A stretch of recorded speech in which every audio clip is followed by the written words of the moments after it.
বান্দা তেলাওয়াত করে আর রহমানির রহিম। বান্দা নামাজের ভেতর তেলাওয়াত করে করে রব্বুল আলামিনের আরো প্রশংসা করে, রব শিখায় দেয়, এ গোলাম তুমি পড়ো আমি রব্বুল আলামিন শুধু সমস্ত জগৎগুলোর রব তা নই, বরং সাথে সাথে আমি রব্বুল আলামিন হলাম রহমান, আমি রব্বুল আলামিন হলাম রহিম, আমি ক্ষমতাধর কিন্তু বেরহম না, রহমওয়ালা রহমওয়ালা। সুবহানাল্লাহ। তুমি কত গুনাহ করবে, কত নাফরমানি করবে, কত অন্যায় করবে, কত হুকুম লঙ্ঘন করবে, একবার তওবা করো, ক্ষমা চাও, আমি রব্বুল আলামিন রহমান। তুমি গুনাহ করে করে ক্লান্ত হয়ে যেতে পারো, আমি আল্লাহ ক্ষমা করে করে কখনো ক্লান্ত হই না। কাজেই আমি রহমান, আমার কাছে ক্ষমা চাও, ক্ষমা চাও, মাফ চাও, তওবা করো, আমি রব তোমাকে মাফ করে দেব। আমি রহমান, আমি দয়ালু, আমি অসীম দয়ার সাগর। সুবহানাল্লাহ। মুফাসসিরিনে কেরাম বলেন আর রহমানির রহিম, রব্বুল আলামিন এই জায়গায় দুইটা রহমের সিফাত বর্ণনা করেছেন। রহমান মানেও দয়ালু, রহিম মানেও দয়ালু। রব্বুল আলামিন দুই সিফাত একই অর্থে কেমন ব্যবহার করলেন? মুফাসসিরিনে কেরাম বলেন রহমান হলো এমন জাত, যেই জাত সবাইকে রহম করে। সুবহানাল্লাহ। রহিম হলো ওই জাত, যেই জাত সবাইকে রহম করে না, বরং বেছে বেছে রহম করে। সুবহানাল্লাহ। এই জন্য তারা বলেন আর রহমানু ফিদ দুনিয়া ওয়ার রহিমু ফিল আখিরাহ। রব্বুল আলামিন হলেন দুনিয়ার রহমান এবং আখিরাতে হলেন রহিম। এর মানে হলো রব্বুল আলামিন আল্লাহর গোলাম যতদিন দুনিয়ায় থাকবে ততদিন রবের রহম দয়া নিয়ে তাকে বাঁচা লাগবে। রব্বুল আলামিন তার এই রহম আর দয়া সবাইকে দিবে। আল্লাহর হুকুম মানলেও দয়া করবে, রিজিক দিবে, বাঁচায় রাখবে, শ্বাস নিঃশ্বাস নেওয়ার সুযোগ দিবে, নিয়ামত দান করবে, দুনিয়ার জীবিকা নির্বাহে তাকে সহযোগিতা করবে। আবার কেউ যদি আল্লাহর হুকুম না মানে কুফরি করে, শিরিক করে, গুনাহ করে, নাফরমানি করে, তাকেও রব্বুল আলামিন রিজিক দিবে, তাকেও বাঁচায় রাখবে, তাকেও দুনিয়ার নাজ নিয়ামত ভোগ করার সুযোগ দিবে। এই জন্য তিনি হলেন রহমান ফিদ দুনিয়া। দুনিয়াতে রহমান সবাইকে শুধু দয়া করে আর দয়া করে। রব মনে করায় দেয়, হে গোলাম যতদিন দুনিয়ায় থাকবি আমি রব্বুল আলামিন এমন রহমতের সাগর, তুই যদি এই সুযোগ কাজে লাগিয়ে ক্ষমা চেয়ে নিজেকে মাফ করায় নিতে পারিস, নিজেকে নিষ্পাপ এবং মাসুম বানাতে পারিস, নিজের গুনাহগুলোকে সাফ করতে পারিস, আমি রব্বুল আলামিন রহিম ওই দিন হাসরের মাঠে বেছে বেছে যাদেরকে রহম করব, ওই বাছাইদের তালিকায় তোর নাম আমি রব্বুল আলামিন লিখে দিব। কিন্তু এই সুযোগটা নিতে হবে দুনিয়ায় থাকা অবস্থায়। দুনিয়ায় থাকা অবস্থায় দুনিয়ায় গোলাম যতদিন বাঁচবে ততদিন রবের কাছে ক্ষমা চাইলে ক্ষমা পাবে, ততদিন ইবাদত করলে কবুল হবে, ততদিন নেক আমল করলে নেকি হবে, ততদিন গুনাহ করলে গুনাহ হবে। দুনিয়ায় যতদিন বাঁচবে ততদিন আখিরাতের কামাই এবং সফলতা অর্জনের সুযোগ থাকবে। যখন দুনিয়ার জিন্দেগি শেষ হয়ে যাবে, আখিরাতের জীবন শেষ হবে, রব বলেন আমি হলাম মালিক ইয়াউমিদ্দিন, বিচার দিনের বাদশা। বিচার করব, বাছাই করব কারা কারা আমি আল্লাহ তাআলার দয়া পাওয়ার উপযুক্ত, শুধুমাত্র তাদেরকেই দয়া করব, শুধুমাত্র তাদেরকেই দয়া করব। কাজেই এই দুনিয়ার জীবনে তুমি যদি মনে করো আখিরাতের জীবনেও ওইভাবে ব্যাপক দয়ার সুযোগ পেয়ে গুনাহের বোঝা, নাফরমানির বোঝা তওবা না করে রবকে অসন্তুষ্ট করেছি সেই বোঝা নিয়ে যাব আর আল্লাহ জান্নাত দিয়া দিবে, এমনটা যদি মনে করে বসে থাকো, মনে রাখবা কপাল পুড়ে যাবে। কারণ হাসরের মাঠে এমন অনেক মানুষ থাকবে যারা দুনিয়ায় থাকতে ভাবতো আল্লাহ তো অসীম দয়াময়, কাজেই আল্লাহ তাআলা আমারে মাফ করে জান্নাত দিয়ে দিলে এমন কি বা হবে, এই চিন্তা করে সারা জীবন খালি গুনাহ করছে, তওবা করে নাই। এমন অনেক মানুষ সেদিন থাকবে যেই মানুষগুলো পুঙ্খানুপুঙ্খভাবে অনুভব করবে, অনুধাবন করবে আমাদের দুনিয়ায় থাকা ওই চিন্তাগুলো কেমন নির্বোধের মতন চিন্তা ছিল, বোকার মতন চিন্তা ছিল। সামান্য জীবনের দুনিয়া একটু সুযোগ কাজে লাগাইলেই তো বেঁচে যেতাম। রব্বুল আলামিন মনে করিয়ে দেন, হাল আতাকা হাদিসুল গাশিয়া। রব বলেন, হে গোলাম, তোমার কাছে কি কঠিন হাসরের মাঠে ভয়ঙ্কর পরিণতির মুহূর্ত আসবে, ওই সময়ের কথা মনে আছে নাকি? যেদিন ফুজুহু ইয়াউমাইযিন খাশিআ, যেদিন অনেক মানুষের চেহারার মধ্যে ভীত সন্ত্রস্ত ভাব থাকবে, চেহারার মধ্যে ভয় থাকবে, ভয়। আমিলাতুন নাসিবা, শরীরটা ক্লান্ত থাকবে। তাসলা নারান হামিয়া। রব বলেন, আমি রব্বুল আলামিন ওই দিন ওই নাফরমানদের দয়া করব না। আমি রব্বুল আলামিন ওই দিন ওই নাফরমানদের জন্য দয়া করব না, বরং তাসলা নারান হামিয়া, আমি আল্লাহ রব্বুল আলামিন তাকে জাহান্নামের আগুনে জ্বালায় দিব। জাহান্নামের আগুনে আমি রব্বুল আলামিন তাকে পোড়ায়া দিব, জাহান্নামের লাকড়ি বানায়া দিব। জাহান্নামের ভেতরে ওই জাহান্নামী লক্ষ বছর, কোটি কোটি বছর ধরে পুড়ে পুড়ে অঙ্গার হতে থাকবে। এক সময় সে মনে করবে, জীবনে এতদিন যাবৎ জাহান্নামের আগুনে জ্বললাম, হয়তো এইবার রবের কাছে যদি কিছু চাই, রবের হয়তো রহম হবে, দয়া হবে। এই চিন্তা করে রবের কাছে জাহান্নামের পিপাসা নিবারণের জন্য পানি চাইবে। রব বলেন, তুসকা মিন আইনিন আনিয়া, হে গোলাম, জাহান্নামের মধ্যে তোর জন্য আমার পক্ষ থেকে কোনো রহম নাই, দয়া নাই। তুই পিপাসার্ত, ওই দেখ জাহান্নামের গরম ঝর্ণার পানি, জাহান্নামের পুজের পানি, ওই পানি খেয়ে খেয়ে তুই তোর পিপাসা নিবারণ কর, আমি তোর উপর দয়া করব না। দয়া করার সময় শেষ, দয়া করার সময় শেষ, এখন দয়া হবে না। ভয়ঙ্কর জাহান্নামের আগুন দিয়ে জ্বালানো গরম পানি, জাহান্নামের আগুন দিয়ে জ্বালানো পুজের পানি, ওইটা খা, ওইটা খাইয়া দেখ তোর পিপাসা নিবারণ হয় কিনা।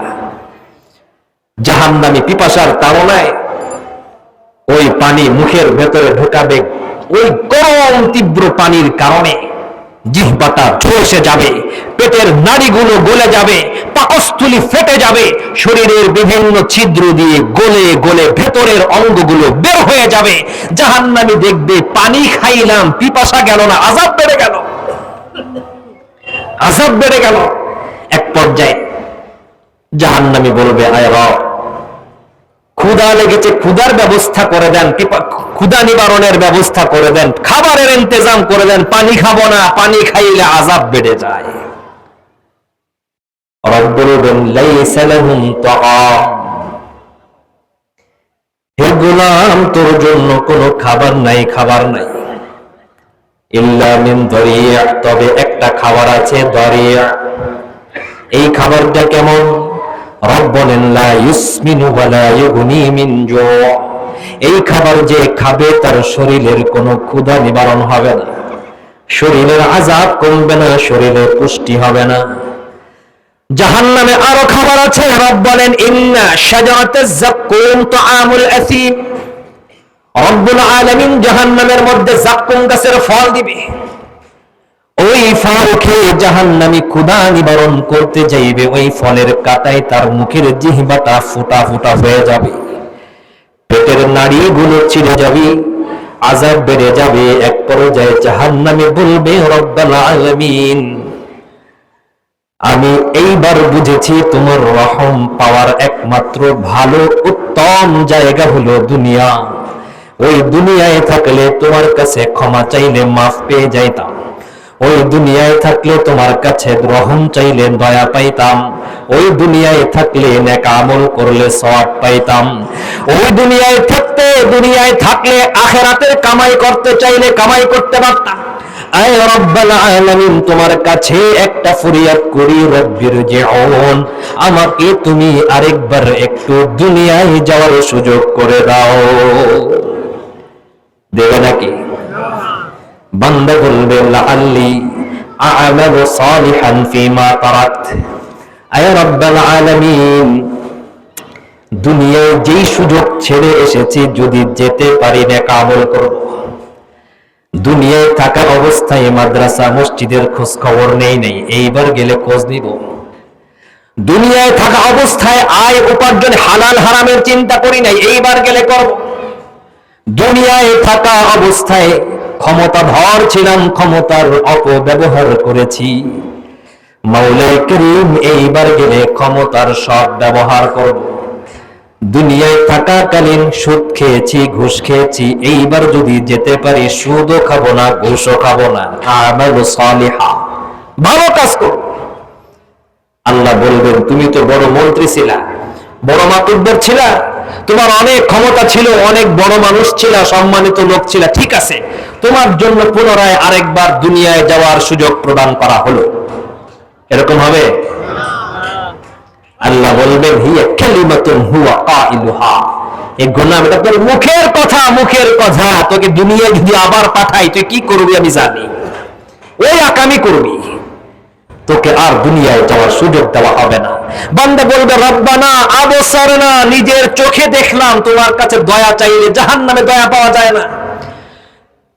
ওয়াসামি'না, নিজের কানে জাহান্নামের ভয়ঙ্কর গর্জন শুনলাম। ফারজি'না, এইবার একটু দুনিয়ায় পাঠান, না'মাল সালিহা, নেক আমল করব, ভালো কাজ করব, আপনাকে রাজি খুশি করব। ইন্না মুকিনুন, আমার সব বিশ্বাস হয়ে গেছে, ইয়াকিন হয়ে গেছে। দুনিয়ায় থাকতে চিতলমারির মাহফিলে বসে বসে শুনেছিলাম, নিজেকে পরিবর্তন করি নাই, জাহান্নামে আসার পর দেখতেছি সবই তো ঠিকই আছে, আমি ইয়াকিন করে ফেলেছি, বিশ্বাস করে ফেলেছি।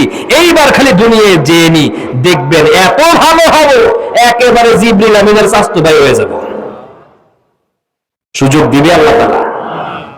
সুযোগ দিবে না, কারণ রব ব্যাপক অফুরন্ত দয়ার সাগর খুলে রেখেছেন এই দুনিয়ায়। গোলাম, দুনিয়ায় যতদিন সুযোগ পাও আমি রবের কাছে ক্ষমা চেয়ে নিজেকে সাফ করে আখিরাতের কামাই করা শুরু করো, অন্যথায় আমি রহিম ফিল আখিরা, আখিরাতে স্পেশাল ভাবে বেছে বেছে দয়া করব, বিচার করব, বিচার মালিক ইয়াউমিদ্দিন।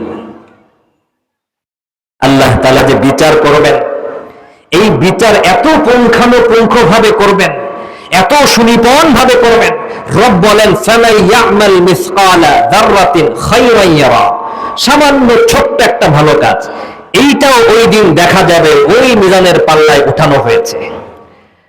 ওয়ালাই ইয়ামাল মিসকালা যাররাতিন শাররান ইয়ারা, ছোট্ট একটা মন্দ কাজ, ওইটাও ওই দিন দেখা যাবে, ওই যে মিজানের পাল্লায় উঠানো হয়েছে। ছোট্ট থেকে ছোট্ট ভালো কাজ, ছোট্ট থেকে ছোট্ট মন্দ কাজ, এগুলোকেও যথাযথ ওজন দিয়ে রব বাছাই করবেন, বিচার করবেন, নিরীক্ষা করবেন, কারা কারা আমি রবের আজকের দিনের স্পেশাল দয়া পাওয়ার উপযুক্ত।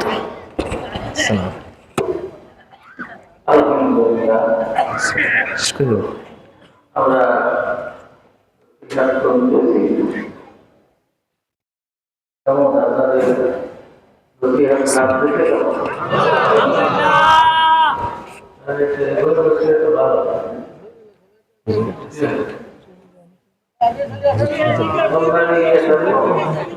আমাদের বসাও আশপাশে প্রমুখ করে বসাও একটা আদর্শ প্রকাশ সোমনাথ তরিমের কথা হবে। আর একটা কথা, বাজারের মধ্যে মাদ্রাসার পাশে যে লোক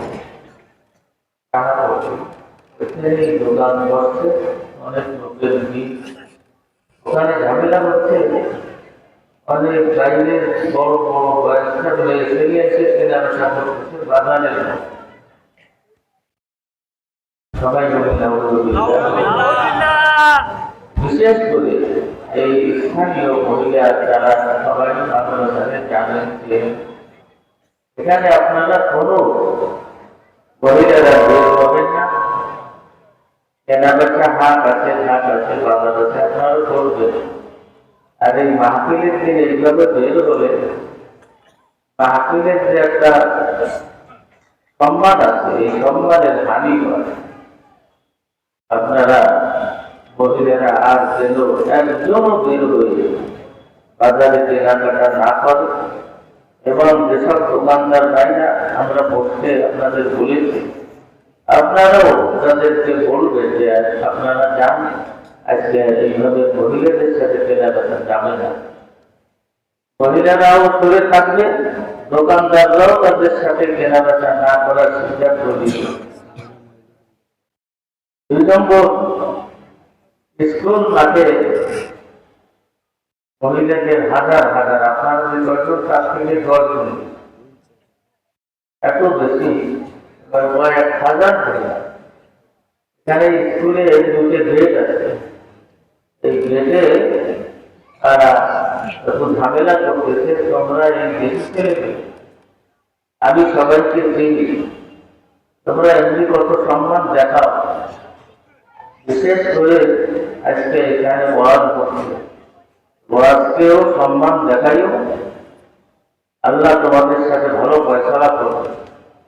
আর যদি বেয়াদবি বেশি বাড়াবাড়ি করো, তাহলে আল্লাহ কিন্তু তার কাছে অনেক ফয়সালা আছে, এর সাজা বড় আকারের সামনে এসে বসতে পারে। এই জন্য তোমরা ওখানে কেউ ঝামেলা করবে না। আমরা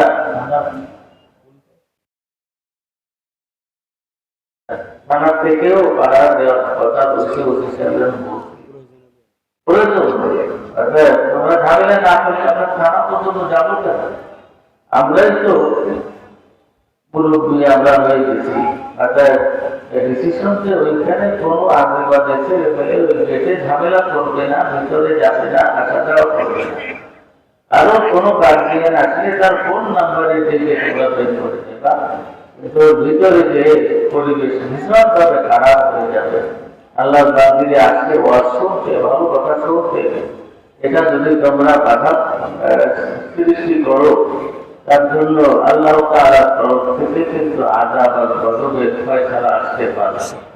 এজন্য খুব সাবধানে, এটা রহমতের জলসা, আবার এটা গজবের জন্য। কারণ যারা আমরা আগ্রহ বজায় রাখবো না, তার জন্য আল্লাহ পাকের গজবের ফয়সালা হবে। এজন্য আমরা খুব ভয় রাখি, আল্লাহ তাআলা যেন আমাদের সকলকে হেফাজত করে। লোকজন আপনারা অনেকে ভিতরে মাদ্রাসার মধ্যে তারা এসে এখানে ওয়াজ করতে বসে, এদের কানে তো হয় কিছু দিকে শোনা যায় না, এত লোকের ভিড়, অথচ ওয়াজের ধারে লোক কম। এজন্য মেহরবানি করে আমরা যতক্ষণ পর্যন্ত বয়ান চলবে, ততক্ষণ পর্যন্ত স্থির ভাবে এইখানে জমে জমে কথা শুনবো, এবং আমলীয় জিন্দেগি অবলম্বন করার থাকা একটা প্রয়োগ করে নিয়ে আমরা যারা দেখে পারি।